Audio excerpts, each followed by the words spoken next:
तो आज का हमारा topic electric current and circuit.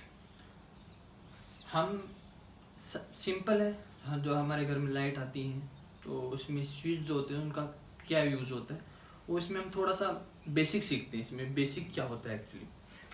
अब पहले हम इसमें एक डायग्राम बना लेते हैं, उसमें हम सब कुछ समझ जाएंगे कि एक्चुअली एक पूरे इसमें सर्किट में होता क्या है। ठीक है, मान लेते हैं एक मेटेलिक वायर ले लेते हैं। यहाँ हमने मेटेलिक वायर ले लिया जिसमें करंट फ्लो कर सके, सिंपल। या हम एक बल्ब लगा देते हैं। ये हमने एक पूरा वायर ले लिया, इधर इधर हमने एक बैटरी लगा दी ताकि इसमें करंट फ्लो हो, उससे एनर्जी मिले। ओके, यहाँ हमने एक बैटरी लगा दी, या हम एक एम्प पे लगा देते हैं, इसका यूज़ बताऊँगा क्या होता है। और यहाँ हमने एक ऐसी स्विच लगा दी ताकि इसको हटा सकें, और इसको हटाएं तो करंट रुक जाए और लगाएं तो करंट आता रहे। ओके, तो ये हम ये इधर पॉजिटिव नेगेटिव पॉजिटिव नेगेटिव। ठीक है, अब समझते हैं कि इसमें होता क्या है एक्चुअली। ठीक है ना, बहुत सिंपल है। ये हमारा बल्ब है, ठीक है ना, इसको हमें जलाना है या इसको हमें चमकाना है, जो भी आप समझे। तो होता क्या है, एक सर्किट है अपने पास, ये पूरा सर्किट बन गया अपने पास। ओके, ये पूरा अपने पास एक सर्किट बन गया। ठीक है, इसमें अब इलेक्ट्रिक करंट फ्लो होगा। होता क्या है, हम एक बैटरी लेते हैं ना, अब इसमें एक साइड तो होता है उसका पॉजिटिव और एक साइड होता है उसका नेगेटिव। ओके, तो पॉजिटिव साइड से हमेशा करंट फ्लो करता है। आप बताते हैं कि नेगेटिव साइड से होता है हमेशा इलेक्ट्रॉन फ्लो करता है। ठीक है, इस तरफ से देखी जाए तो हमारे पास इलेक्ट्रॉन फ्लो करता है, और इलेक्ट्रॉन जिस तरफ फ्लो करता है उसके अपोजिट साइड हमेशा करंट फ्लो करता है। ओके, हमेशा इसके अपोजिट साइड करंट फ्लो करता है, क्योंकि अगर आप देखें तो नेगेटिव में नेगेटिव साइड हमेशा इलेक्ट्रॉन ज़्यादा होते हैं। ये आप बाद में समझेंगे जब आप, ये थोड़ा बेसिक है फिलहाल अपने पास। जब आप कॉलेज में जाएंगे, यूनिवर्सिटी में, तब आपको समझ में आएगा कि क्यों हमारे नेगेटिव की तरफ इलेक्ट्रॉन जाते हैं, नेगेटिव साइड की तरफ इलेक्ट्रॉन, और अपोजिट साइड हमेशा उसके करंट फ्लो करता है। ठीक है, चाहेंगे थोड़ा आगे समझेंगे, फिलहाल इसको हम समझते हैं कि ठीक है। तो सबसे पहले बात तो ये नोट रखो अपने कि जिस तरफ नेगेटिव साइड होता है उस तरफ हमेशा इलेक्ट्रॉन फ्लो करते हैं, और इलेक्ट्रॉन जिस तरफ फ्लो करते हैं उसके अपोजिट साइड हमेशा करंट फ्लो करता है। ठीक है, ये यहाँ पर अपने पास करंट आ रहा है, ये अपने पास इलेक्ट्रॉन फ्लो कर रहे हैं। ठीक है, अपोजिट साइड कर रहे हैं। तो एक बात तो ये आपको क्लियर हो गई होगी शायद कि ये अपने पास बैटरी है। ओके, ये अपने पास बैटरी है, बैटरी के हमेशा पॉजिटिव से हमेशा अपने करंट फ्लो होता है और अपोजिट से हमेशा इलेक्ट्रॉन फ्लो होता है। ठीक है, अब यहाँ पर हमने एक स्विच लगा रखा है, जब इसमें जिसको हम हटा सकें और लगा सकें ताकि करंट, ये तो सिंपल सी बात है, जैसे अपने घर में स्विच काम करते हैं ना, जैसे लाइट ऑन करने, फैन ऑन करने, वैसे ही एक स्विच की तरह अगर हमें इसमें पूरे में करंट फ्लो रोकना है तो इसको हटा देंगे, बीच में से इसमें हटा देंगे तो ऑटोमेटिकली रुक जाएगा। ठीक है, अब आगे देखते हैं कि इसमें अब जैसे हमें, अब इसका एक छोटा सा फॉर्मूला होता है कि भाई पॉजिटिव है नेगेटिव। मान लेते हैं कि इस साइड से लेके इस साइड तक कितना चार्ज या करंट कितना फ्लो है। ठीक है, यहाँ से लेके मान लेते हैं यहाँ तक हमें इतना पार्ट, इतना मेटेलिक वायर है, जो वायर है उसको ले लेते हैं। ठीक है, अब इसमें हमें देखना है कि कितना इसमें करंट फ्लो हुआ। ठीक है, तो इसमें कितना करंट फ्लो हुआ, हमारे पास कितना करंट फ्लो हुआ, तो इसके लिए हमें जानना पड़ेगा कि भाई इसमें ना कितना चार्ज गया, कितना पॉजिटिव चार्ज गया इसके अंदर। ठीक है, कितना इसमें पॉजिटिव चार्ज गया। तो हम चार्ज को किसी, नेट चार्ज को किसी ले लेते हैं, चार्ज को हम ले लेते हैं क्यू से, मान लेते हैं क्यू। ठीक है, इसमें इसके लिए हम एक एग्जांपल ले रहे हैं कि इसमें हमारे पास कितना चार्ज है।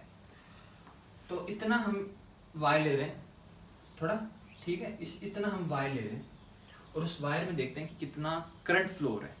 ओके, तो करंट फ्लो करने के लिए जानने के लिए हमें सबसे पहले जानना होगा कि भाई इसमें कितना चार्ज आ रहा है, कितना पॉजिटिव और नेगेटिव की चार्ज इसमें आ रहा है। ठीक है, तो इसमें हम देखते हैं भाई कितना चार्ज है। अब यहाँ से करंट यहाँ तक जाने में उसको कितना समय लगा, कितना टाइम लगा उसको। ठीक है, यहाँ से यहाँ तक जाने में उसको कितना टाइम लगा, उससे हम डिवाइड कर देंगे तो हमारे पास इस एरिया का हमारे पास करंट आ जाएगा। अगर आपको पता है कि भाई इस एरिया से इस एरिया तक कितना करंट फ्लो हो रहा है तो हम चार्ज निकाल सकते हैं कि भाई कितना चार्ज इसमें होगा। ठीक है, तो एक ये सिंपल सी बात है। अगर आप आगे इस सर्किट को समझें तो एम्पेयर के यूज हमेशा सर्किट में कितना करंट फ्लो हो रहा है, ठीक है ना, कितना करंट फ्लो हो रहा है वो जानने के लिए एम्पेयर हम हमेशा हर सर्किट में लगाते हैं। कि किसी भी सर्किट में अगर हमें ये जानना है कि भाई कितना करंट इसमें आ रहा है तो हम हमेशा उसमें एम्पेयर लगाते हैं। ठीक है, एक ये लगाते हैं। अब इसको समझते हैं थोड़ा सा, ये क्लियर है मेरे हिसाब से था आपको कि हमेशा ये ध्यान में रखना कि जिस पॉजिटिव साइड हमेशा करंट और नेगेटिव साइड से इलेक्ट्रॉन निकलते हैं। ठीक है, और इलेक्ट्रॉन जिस तरफ फ्लो करते हैं उसके अपोजिट साइड हमेशा करंट फ्लो करता है। अब देखते हैं इसकी भाई यूनिट क्या होती है। ठीक है, चार्ज जो होता है एक साइंटिस्ट, अब सोचने वाली बात ये है कि यार इसमें ये हमने ले तो लिया लेकिन कितना हमें क्या पता चले कि कितने मान लो इसको हमने गुलाम साइंटिस्ट थे अपने कोई, उन्होंने अपने नाम से इसको दिया। अब सोचने वाली बात है कि यार हम कैसे मेजर करें कि भाई जैसे हमें यहाँ से मतलब कहीं भी जाना हो तो हम किलोमीटर में माइल्स में हम कैलकुलेट कर लेते हैं, लेकिन इसको कैसे कैलकुलेट करें। तो गुलाम एक साइंटिस्ट, उन्होंने माना कि एक गुलाम में इतने इलेक्ट्रॉन होने चाहिए। ठीक है, अगर एक गुलाम में इतने इलेक्ट्रॉन हैं तो उन्होंने एक मेजर रख लिया, भाई एक गुलाम ले लो और उसके अंदर इतने इलेक्ट्रॉन ले लो। सिंपल, ज़्यादा उन्होंने दिमाग लगाया नहीं कि एक गुलाम इतने इलेक्ट्रॉन मान के चलो कि एक गुलाम अपने पास है। तो उन्होंने चार्ज को माना कि भाई पॉजिटिव कितना है, इतने इलेक्ट्रॉन है एक गुलाम में।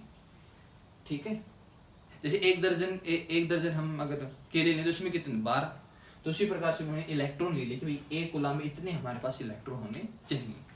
ठीक है, तो एक उन्होंने डेफिनेशन दे दी भाई कितना चार्ज, कितना मेजरमेंट हमारे इजी हो मेजरमेंट लेना। ठीक है, आई को हम एक साइंटिस्ट अपने एम्पियर, तो उन्होंने अपने नाम से इनको आई को उन्होंने एम्पियर उन्होंने इसकी ऐसा यूनिट दे दी कि हम इसको एम्पियर में कैलकुलेट करेंगे। लगभग दोनों बराबर होते हैं, गुलाम और एम्पियर में दोनों बराबरी इलेक्ट्रॉन्स होते हैं, तो ज़्यादा इसमें डिफरेंस है नहीं। ठीक है, तो अब इसमें क्या बच गया, अपने समझ लिया कि इलेक्ट्रॉन के अपोजिट फ्लो करता है करंट।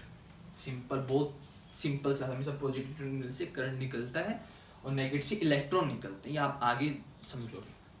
यहाँ एम्पियर कैलकुलेट करते हैं करंट के लिए कि भाई कितना करंट इस पूरे सर्किट में फ्लो कर रहा है। ठीक है, और अब हमने ये देखा कि अगर हमें यहाँ से इस वायर में, पूरा वायर मान लेते हैं अपन, कोई कॉपर का मान लेते हैं जिसमें करंट फ्लो। ठीक है, यहाँ से लेके यहाँ तक इसमें इस वायर में कितना करंट फ्लो हो रहा है हमें ये जानना है। तो हमें ये जानना है तो सबसे पहले जानना होगा कि भाई इसमें कितने अपने पास चार्ज फ्लो कर रहा है। ठीक है, कितना चार्ज है इसके अंदर, तो कितना चार्ज है, तो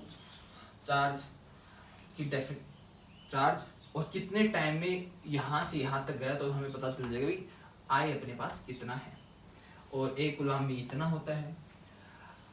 अब थोड़ा सा हम एक एग्जांपल लेते हैं, आपको उससे पूरा क्लियर हो जाएगा कि क्या होता है। ठीक है, हम एक एग्जांपल लेते हैं छोटा सा, उसको आपको ये पूरा ये टॉपिक क्लियर हो जाएगा। मान लेते हैं, ठीक है, या आपके ही मान लेते हैं कि भाई इसमें है ना, इसमें यहाँ से लेके यहाँ तक 0.5 करंट को हम किसमें में लेते हैं, एम्पियर में। ये एम्पियर इतना करंट इसमें फ्लो हो रहा है, ठीक है। यहाँ से लेके यहाँ तक इसमें इतना करंट फ्लो हो रहा है। मान लेते हैं टी, या आप कहिए मान लेते हैं यहाँ से करंट यहाँ तक जाने में उसको 10 मिनट लगे, ठीक है। मान लेते हैं इतने सेकंड्स उसको लगे, यहाँ से यहाँ तक हम सेकंड में ले लेते हैं इसको। तो हमें बताना है कि भाई कितना चार्ज होगा, कितना चार्ज यहाँ से यहाँ तक गया, ठीक। सिंपल होगा, अपने पास ये फॉर्मूला होता ही है। तो आप आई की जगह ये रख दो एम्पियर, और क्यू की जगह अपने को क्यू निकालना है, तो टी 600 सेकंड है। अगर इसको कैलकुलेट करेंगे, इसको डेसिमल है तो 3, तो क्यू अपने पास आएगा 300 कूलम, ठीक है। तो अब अगर बेसिक समझ गए, आपका अगर बेसिक स्ट्रॉन्ग हो गया, तो आप समझ जाओगे भाई कितना किसमें क्या है, ठीक है।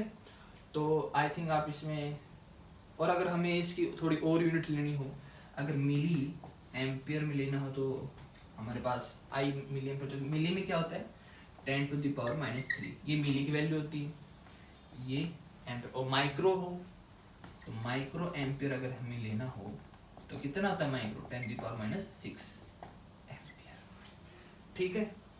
सिंपल सा है, कुछ भी नहीं है इसके अंदर। हमेशा बस ये बेसिक याद रखो कि करंट किस तरफ फ्लो होता है, इलेक्ट्रॉन अगर हमें इसमें लेना है तो हमें कैसे इसमें टाइम करंट चार्ज कैसे कैलकुलेट कर सकते हैं। तो आई थिंक आपको ये टॉपिक समझ में आ गया, नहीं आया तो ठीक है। थैंक यू अगर आपको समझ में आ गया।